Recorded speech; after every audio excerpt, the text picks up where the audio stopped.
Je m'appelle Mickaël. Alors j'ai une double casquette professionnelle puisque j'ai été aide-soignant et après j'ai passé le concours d'entrée à l'école d'assistant social et actuellement je suis assistant de service social. Ce qui m'a plus marqué, c'est la non-reconnaissance professionnelle et salariale par rapport à tout ce qu'on fait pour les patients, des tâches très souvent ingrates et un peu plus de reconnaissance professionnelle et aussi au niveau du salaire n'aurait pas été négligeable. Des choses qui m'ont choqué par contre, c'était plus lors de la formation, la formation d'assistant social qui dure 3 ans. C'est là qu'on découvre un peu les rouages du métier et les fonctionnements. Et un monsieur s'était présenté, avait des soucis financiers et il souhaitait une aide financière. Il a dû ramener énormément de documents administratifs pour prouver sa situation de détresse financière. Et finalement, il a pu obtenir l'aide financière. Et l'aide financière s'élevait à 50 euros. Voilà. Donc même pas un caddie de course en fait à la fin du mois. Et donc j'étais stagiaire, je suis allé voir celle qui m'encadrait. Je lui ai dit, mais c'est ça en fait l'aide financière, c'est 50 euros? Elle m'a dit: «Mais oui, mais c'est énorme quoi, tu te rends pas compte quoi». C'est comme si, ouais, voilà, 50 € quoi, c'était l'Eldorado quoi, c'était comme si on lui avait, refilé, je sais pas 50 000 €, mais non 50 euros.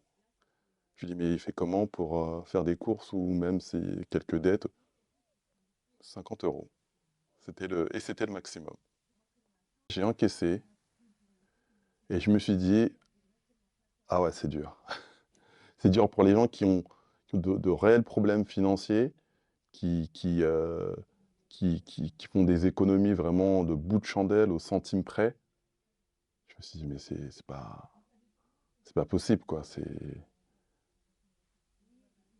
Et un sentiment de désarroi quoi, un sentiment de: «Mais comment ils font quoi?»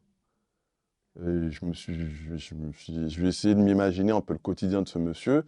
Il reçoit cette aide, de 50 €. C'est Qu'est-ce qu'il fait?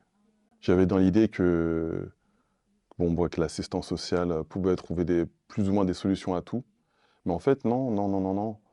Et plus passent les années, plus, je constate que c'est ce qui est particulièrement angoissant, que, certaines aides, heu, diminuent comme peau de chagrin ou sont modifiées de telle manière de faire en sorte que les personnes, heu, y aient de moins en moins accès ou difficilement accès. C'est difficile dans le rapport avec les gens quand on leur explique parce qu'ils vivent dans un certain paradigme ou une façon de voir les choses. Et en fait, la réalité est tout autre. Alors, en tant qu'aide-soignant, déjà avec le collègue, on utilisait beaucoup l'humour, on rigolait beaucoup des situations qu'on rencontre, qui étaient tragiques parfois même. Mais c'était une manière de décompresser. euh, donc l'humour, bah, parfois très sarcastique, parfois un humour que seuls les soignants peuvent comprendre.